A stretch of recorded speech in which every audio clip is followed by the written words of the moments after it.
Hi, everybody. My name is Dr. Ashley Contorno, and I am here to tell you about my Ibogaine experience.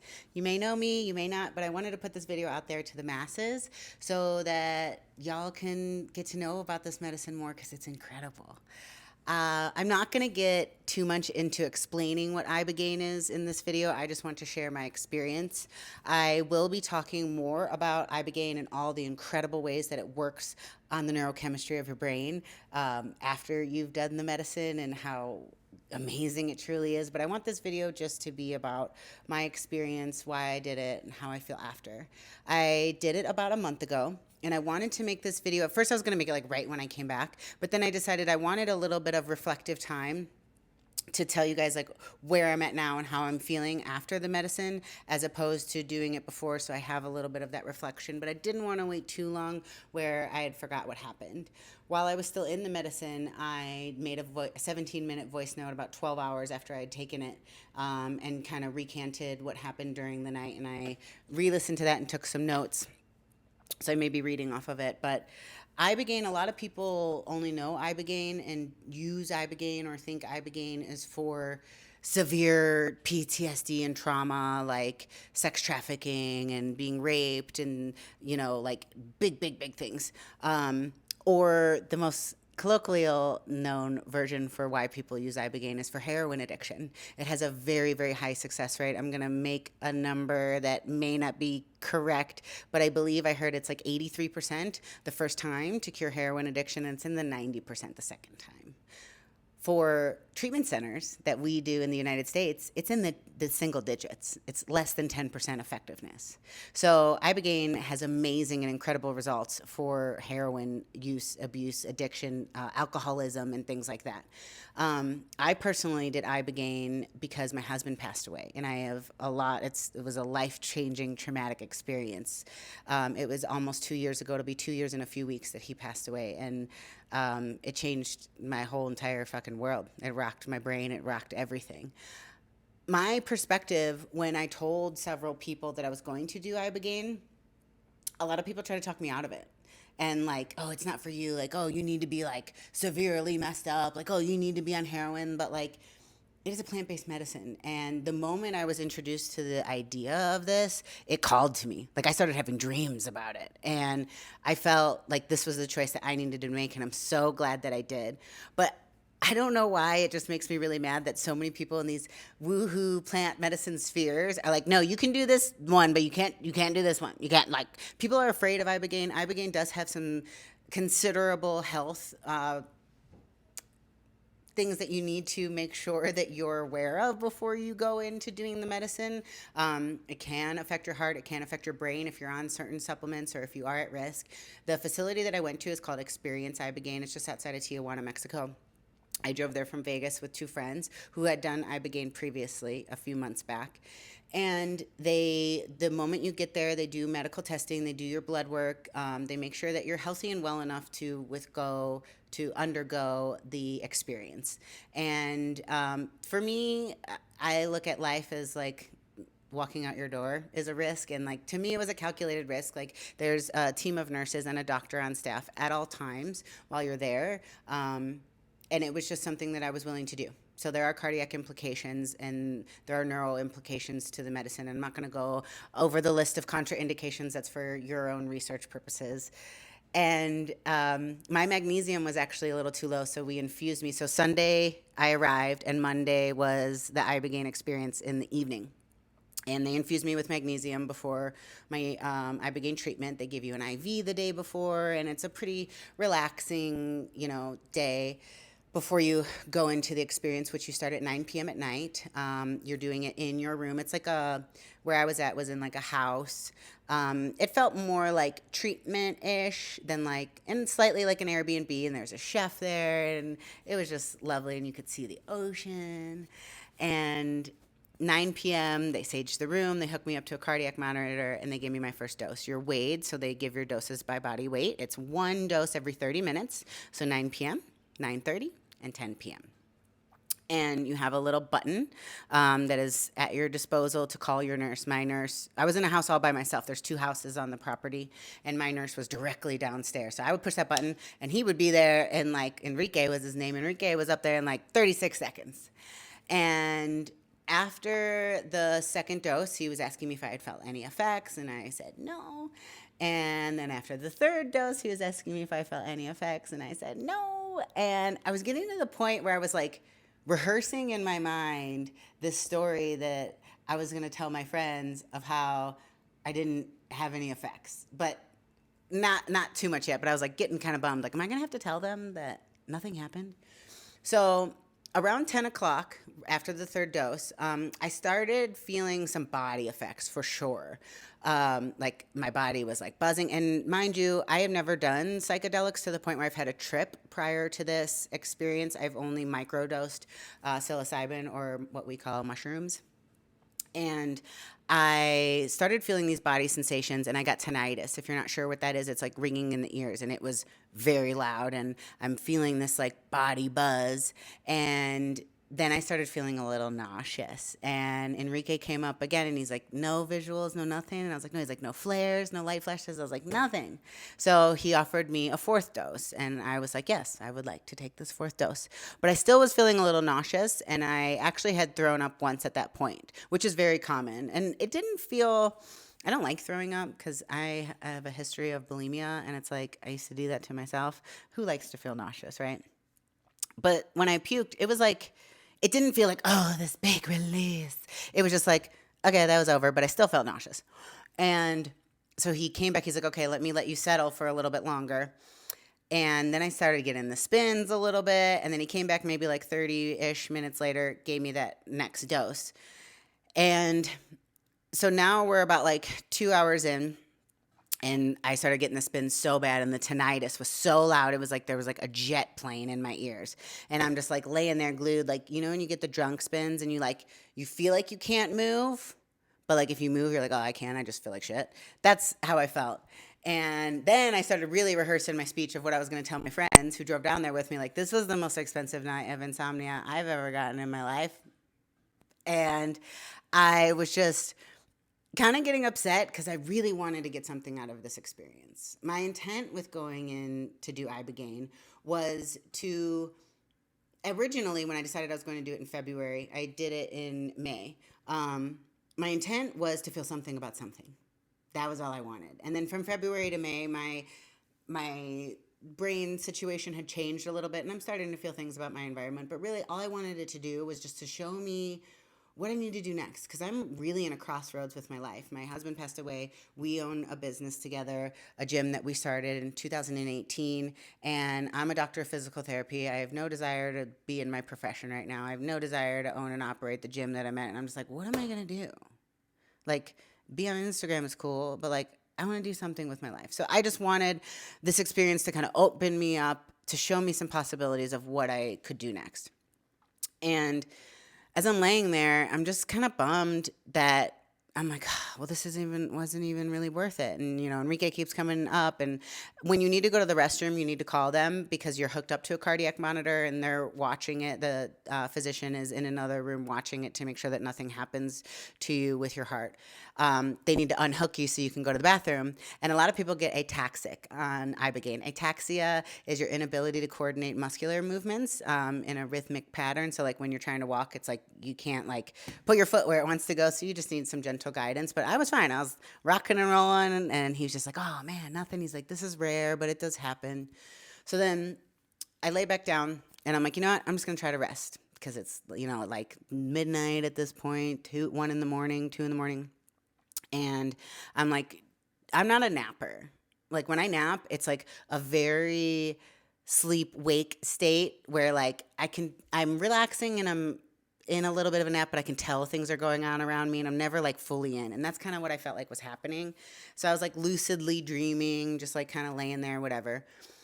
6 hours in, 6 hours after my first dose, 9, 10, 11, 12, 3 o'clock in the morning, there's, my room was fairly large, and there was a sitting couch to the other side of the bed, and I'm laying there, and I'm looking at the couch, and then I see this little teeny, like this little teeny stained glass version of one of my two dogs, Sammy, and it was like bright colors and it was so cute. Like there's an artist that does this with dogs where they're like painted and they're like really floral and really bright, and it was like that, and it was just coming at me. And then a couple more geometric shapes came out of the couch and they came at me, and I was like, oh, it's happening.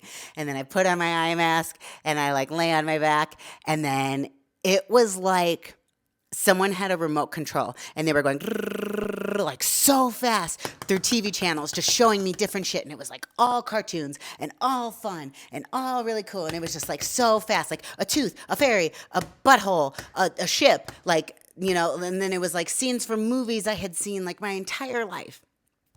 Now, mind you, I'm going to give you a little preface. Most people, when they do Ibogaine, have a very terrifying experience. Like, you see all your demons. And I was fully prepared that if I saw, like, I watched my husband die in front of my face, and it was very gruesome. I was prepared to revisit that in horrific detail. I was prepared to see, you know, demons climbing out of walls or whatever. Thank God I didn't. I had the most sunshine, rainbow, amazing, very non-standard, non-traditional Ibogaine experience. So hopefully if you are watching this to do Ibogaine, you get this sunshine, rainbow experience. So all these things are flashing, all these amazing characters, all these images, and it's just like so fun and so playful. And then I saw this like little like dings of light, and it was like, I don't know if you've ever seen the movie Elemental. It's a Pixar movie. It's like the elements and they're very animated. But it was like the little teeny fire guy from that. And it was like just this little big. And it was like dancing around in the corner of my vision. And then sometimes it would turn into a pig. And the pig was like rolling around and being all cute and cartoon like.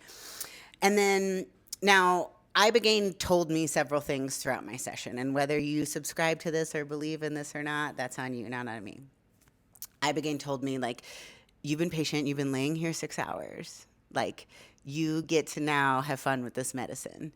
And I was like, I just got the notion of like, okay, I can see whatever I want to see. I can go into whatever memory I want to go into. And there I was, boom, I was right with my husband. And I got to experience like feeling his skin again, and it was like I got to fall in love all over again with the love of my motherfucking life, and it was the most beautiful experience I've ever had. I forgot what he'd smelled like, and I forgot what the warmth of his skin had felt like at this time, and I got to relive all of that again, and I was there with him. And like he was a bodybuilder and he was a huge fucking dude, and he was in construction and he had all these scars all over his body. It was like I got to like trace my finger down every one of his scars, and I hated his nasty feet, and I got to see his nasty little toes again.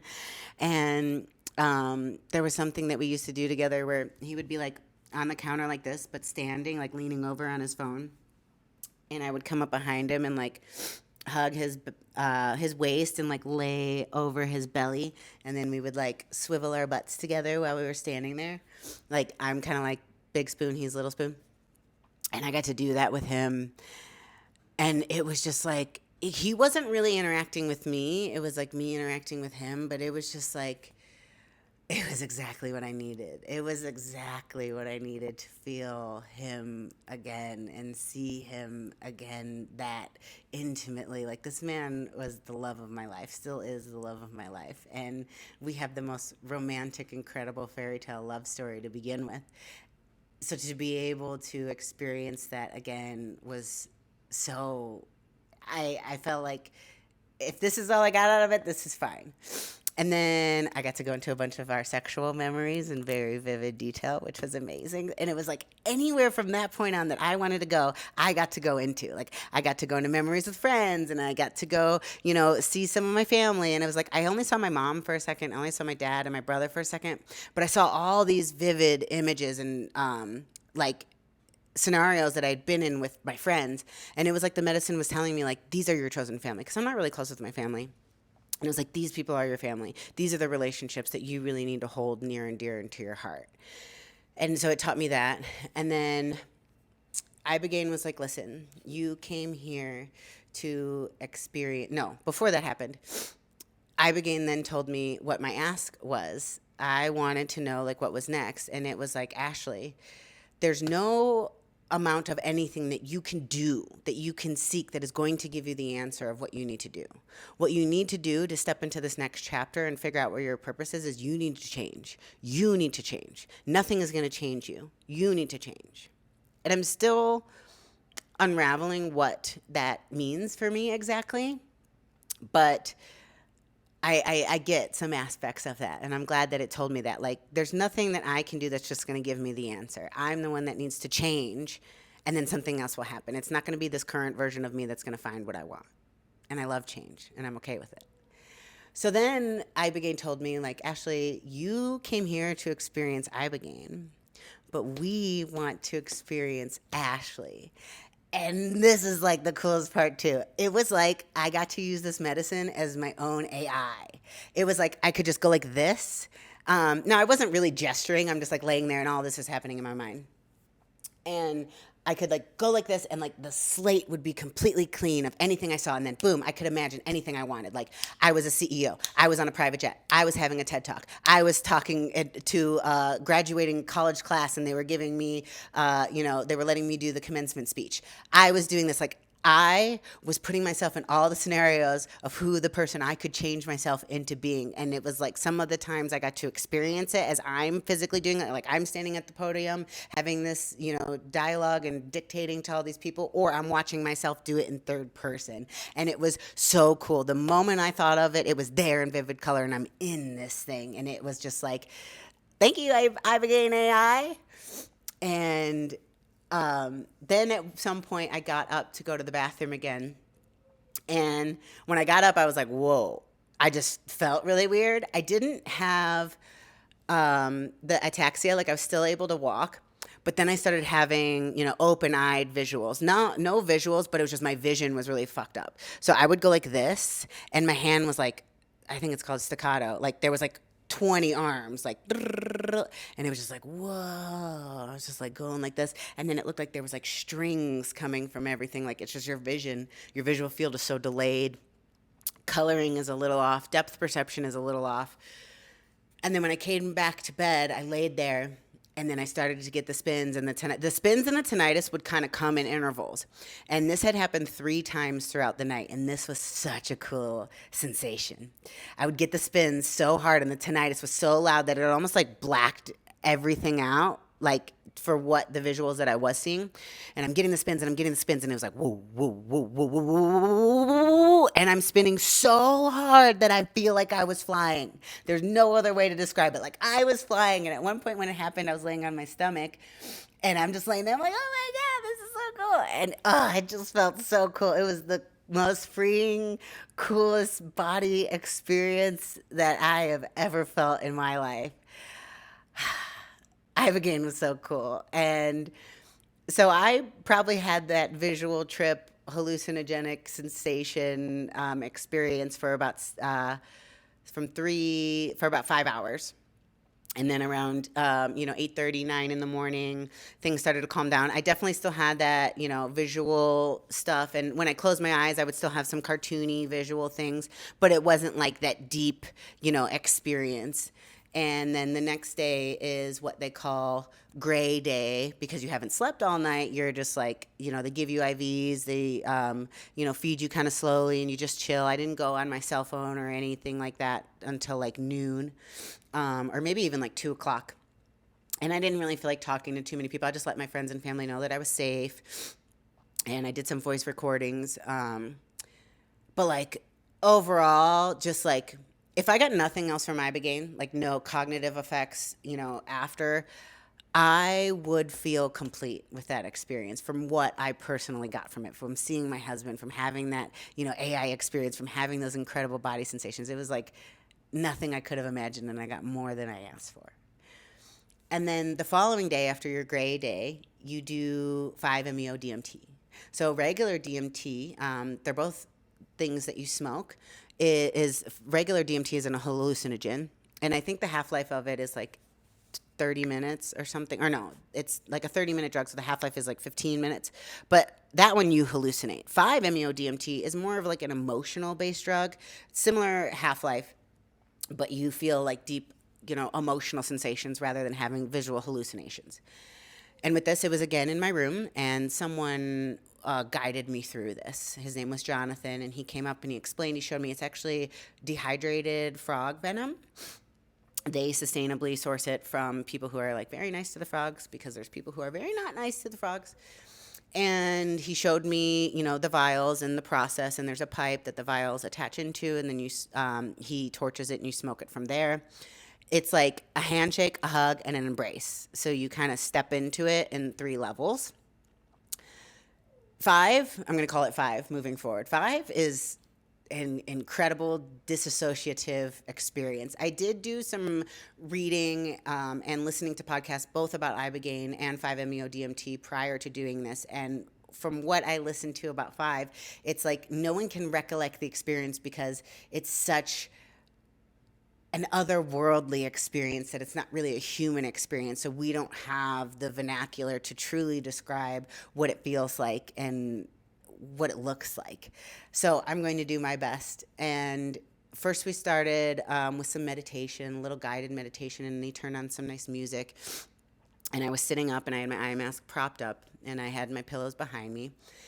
And we just did like some breathing exercises, and then we did the little handshake, and it felt like, you ever have just like one alcoholic beverage and you get those like warm and fuzzies throughout your body, like, It was like that. Like I was like, And then I laid down and I, sat there and I breathed for like 2 or 3 minutes, and then he came in and I stayed laying for the rest of the session. And I audio recorded this entire thing. The whole entire thing from start to finish was an hour and 12 minutes from when we started the guided meditation to when he left the room. So I'm laying there, and 2 to 3 minutes later, we go in for the hug.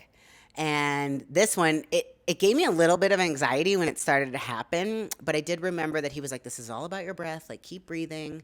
And because you feel the sensation where you're like kind of getting pulled from your body, or like your body closes down and you're just not there anymore.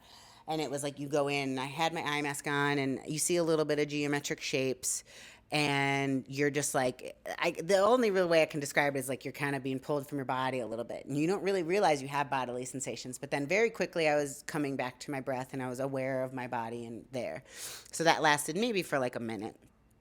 I also don't really know, because it could have been distorted, but that was my perception. A couple moments later, 2 to 3 minutes later again, we went in for the embrace. And each time he's telling me how much to inhale because I'm not looking, and then I'm holding it in for 10 to 15 seconds until I release. Now this one, as I'm inhaling it, I literally felt like I had no body, and all I was little lips just going, because he was telling me, keep sucking, keep sucking. And like the only thing I was aware about in my entire body was those little lips that were contacted to the pipe. And then when I laid back, it was like, I totally went somewhere else. Like to just say you are unaware that you are a physical being is the best way that I can describe it. It is like you become one with the universe. You are not aware of your breath, your body, your limbs, your mind, anything. I don't know exactly how long that lasted, but when I came back, I was like going with both of my arms. I was like going like this to my body. And I was like, that's cool, because I'm a horny girl. So maybe I was like feeling myself, I have heard that some people orgasm when they do 5. Excuse me, y'all, I need a break. I'm getting excited here. So I came back and I was just like, and I said audibly like, wow, that was incredible, because it was just this incredible euphoric experience. Most people who do 5 have a positive experience, unlike Ibogaine. And then I'm just laying there and I'm breathing, and he let me sit there. Now, he didn't interact with me at all, which was perfect. I could tell that he was in the room at times, like by hearing him. But for the most part, I really felt like I was, in my own journey experiencing this. And, I audibly said, like, that was really fucking cool. And then I just am sitting there breathing. And then maybe like 3 or 4 minutes pass, or 5 minutes pass. And then I start laughing. Uncontrollable, deep belly laughter that lasted 35 minutes. because I audio recorded the whole thing. I clocked it. 35 minutes of me like, I was sweating, like crying from laughing so hard. And at some point, maybe like 10 minutes in, the medicine told me that you're laughing because this is all of the laughter that you've missed for the past 2 years. And it just felt so good to know that that was true. And it just made me want to laugh more and cry more and feel more. I've never felt so much that it was okay to be happy since my husband died than in that moment right there. And it was so beautiful. And I just kept laughing. I couldn't stop. My abs were sore. I was sweating. I couldn't stop. It still feels so great to know that that is the truth. Like, you deserve to make up for all this laughter. Because I've just been so sad. So after I finally settled down from laughing, John was like, I thought you were done until you started laughing and then you couldn't stop. And I've done 5 one time since. And it's an incredible experience if you ever get to do it.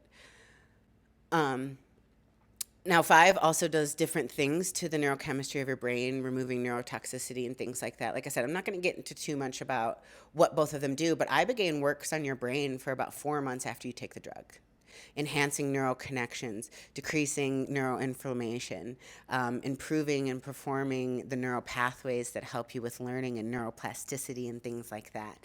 I don't know as much about 5, and I'm making it a point to learn more myself, and maybe I'll come out with, another YouTube explaining them in a way that makes sense to you guys. Because one thing I did notice when I was doing my own preliminary research on Ibogaine is that there wasn't a ton of information out there about this outside of like sponsored ads from facilities that have people who did Ibogaine talk about their Ibogaine experience at XYZ facility, and you could tell they're like pushing them like, oh, so and so is so great. Like, Experience Ibogaine was great, and they're not paying me to do this. I think Ibogaine can be a wonderful tool and treatment for many people, not just people who have opiate addictions or have been sex trafficked or things like that. Like, we all have traumas, and I look at it this way, like, there's no one has the right to say that something that you've gone through personally isn't as traumatic or devastating as what someone else may have gone through personally that may not be comparable or the same. For someone to tell me like, oh, your husband dying isn't the same as you being sex trafficked. How do you know that it didn't affect me that way? You don't. And I have no idea what it's like to be sex trafficked. And I don't think that the brain recognizes one trauma to the other as like, well, this trauma is rated as a category 3 and this trauma is rated as a category 5. It is how trauma affects the brain in general. And I also think even if you haven't experienced significant trauma, I think Ibogaine can be a means and modality to open your brain, increase your neuroplasticity, and help you enhance yourself as a better human. Something else that I had been dealing with since my husband passed away is I'm a very high functioning individual. That was gone. And it has been gone. My ability to multitask, my ability to process information, my ability to read and retain information, gone. Like, I can only like listen to things auditorily because I literally like can't read a paragraph. And it's been pretty maddening, especially as a business owner and someone who prides themselves on their intelligence and their ability to be an intellectual. I haven't been able to do that. Since coming back from Ibogaine, your girl's back. You know what I'm saying? And God, it feels good to be back in my own brain and to feel like the person who I'd known I've always been. And I would even say an enhanced version of that, because it took everything that I've gone through to get me here today, right? So I have all of this reflective knowledge on where I've been, where I was, and where I'm going. But the brain fog is gone. This like, if this is my levels, right? I've always had this like recently, this like here low level anxiety, this like chatter, this like noise that's just in the background of my brain at all times. I don't want to call it anxiety, but I just want to call it chatter. Like just like shit that shouldn't be there that I'm worried about, that I don't want to be worrying about, or things that are preventing me from fully being present in the moment. That's gone. I am back. I am exhibiting a full spectrum of emotions without this like looming thing in the background that's keeping me from being in this present moment. I love Ibogaine. And I plan on doing it again in a year from when I went with my friends. Um, if you have any questions for me or about my experience, you can please comment on this video. Um, I am by no means an authority and I'm just sharing my experience, but I hope that this touches someone in a way that helps them on their journey and their experience, whether you do Ibogaine or you just got to listen to me share mine. And I appreciate you and thank you so much for listening.